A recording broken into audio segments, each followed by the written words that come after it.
আমাদের ক্রিকেট বোর্ডে নির্বাচন হয়েছে উইদিন দি বোর্ড ডিরেক্টরস। এখানে আমি প্রেসিডেন্ট হিসেবে, সভাপতি হিসেবে আজকে নির্বাচিত হয়েছি। দুজন সহসভাপতি মোহাম্মদ সাখাওয়াত হোসেন এবং ফর্মার ক্যাপ্টেন বাংলাদেশ ক্রিকেটের ফারুক ভাই দুজন সহসভাপতি হয়েছেন।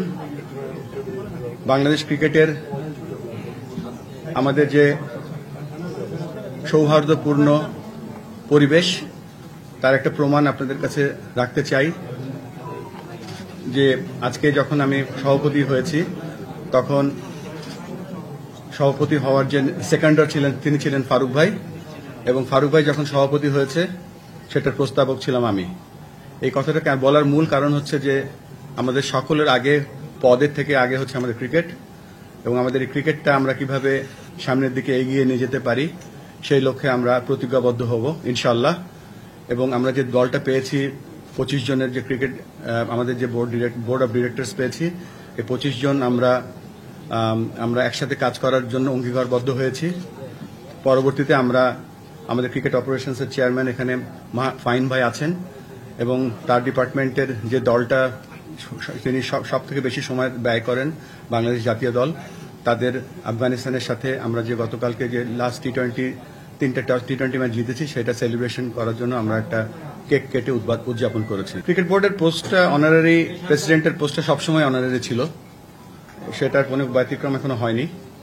সেই ব্যাপারে এখনো চিন্তা করিনি। এখন ভাবছি ক্রিকেটটা একটা আমানত হিসেবে আমরা পেয়েছি, এবং যে চাকরিটা যেহেতু আমি ছেড়ে এসেছি, তো ওই চাকরিটার ব্যাপারে আর কোনো চিন্তা করছি না। এখন একটাই ফোকাস, সেটা হচ্ছে বাংলাদেশ ক্রিকেট এবং বাংলাদেশ ক্রিকেটকে সার্ভিস দেওয়া। এটা একটা জার্নির অংশ ধরে নিয়েছি। বাংলাদেশ ক্রিকেটের ডেভেলপমেন্টের প্রেমেও পড়ে গিয়েছি। হয়তো শর্ট টার্মের জন্য এসেছিলাম, এবং শর্ট টার্মটাই সবসময় প্ল্যান ছিল, কিন্তু যখন ট্রিপল সেঞ্চুরি প্রোগ্রামের মাধ্যমে ছোট ছোট কাজ করা শুরু করলাম, যখন সাফল্যগুলো দেখতে পেলাম, সেই লোকটা আমি ছাড়তে পারিনি, এবং সেই লক্ষ্যে আমি রয়ে গিয়েছি, to serve more for my country. প্রথমেই একটা স্টেটমেন্ট দিতে চাই যে আমরা সকলে একসাথে কাজ করতে চাই বাংলাদেশের ক্রিকেটে। কারা ক্রিকেট বোর্ডে আছে, কারা ক্রিকেট বোর্ডে নেই, যে সমস্ত স্টেক হোল্ডারকে আমরা আহ্বান জানাবো বাংলাদেশ ক্রিকেটের কাজ করতে এবং আমাদেরকে সহায়তা করতে।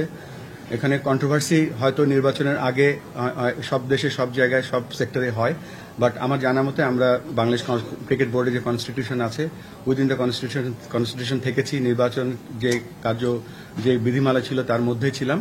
তবে স্ট্রেট অ্যান্সার হচ্ছে যে কে বোর্ডে আছে, কে বোর্ডে নেই, আমরা সকলকে আহ্বান জানাবো আমাদের সাথে একসাথে কাজ করে বাংলাদেশ ক্রিকেটকে এগিয়ে নিয়ে যাওয়ার জন্য। দরকার হলে আমরা তাদের কাছে যাব, এবং যারা এই মুহূর্তে বোর্ডে নেই তাদেরকেও আমরা আহ্বান জানাবো আমাদের সাথে যেন একসাথে এই পথ চলায় সহায়তা করে। জাস্ট আগেও বলেছি যে আমরাই যাব, এবং তাদের সাথে যারা আসতে পারেনি অ্যাপ্রোচ করব বিভিন্ন ভাবে, কিভাবে তারা আমাদেরকে সহায়তা করতে পারে ক্রিকেটে। এবং বাংলাদেশ তো সবার, নির্বাচন তো একটা ছোট্ট একটা আনুষ্ঠানিক ব্যাপার। তো চেষ্টা করব সকলের কাছে গিয়ে একসাথে আমরা সকলকে কাছে টেনে নিয়ে এগিয়ে বাংলাদেশ ক্রিকেটকে এগিয়ে নিয়ে যাওয়ার চেষ্টা করব। ডিউ রেসপেক্ট বলতে চাই যে এটা ওয়ার্ক এথিক্স, এটা আমরা সবাই অ্যাডাল্ট এখানে, সকলে আমরা ওয়ার্ক এথিক্সটা ফলো করার চেষ্টা করব, এবং আমরা চেষ্টা করব স্টেপ 1 যেটা, সেটা নেক্সট বোর্ড মিটিং থেকে আমরা কোনো ফোন অ্যালাউ করব না, নাম্বার 1। নাম্বার 2, এটা যার ব্যক্তিগত ব্যাপার, সে কি করবে না করবে, কেননা এখানে আমরা একটা জিনিস পুরোপুরি ফলো করব জন্য কে অ্যাকাউন্টেবল আছে, কার কনসার্ন নেওয়া উচিত, কে ইনফর্মড আছে, এই ব্যাপারগুলো আমরা চেষ্টা করব পেশাদার একটা বোর্ড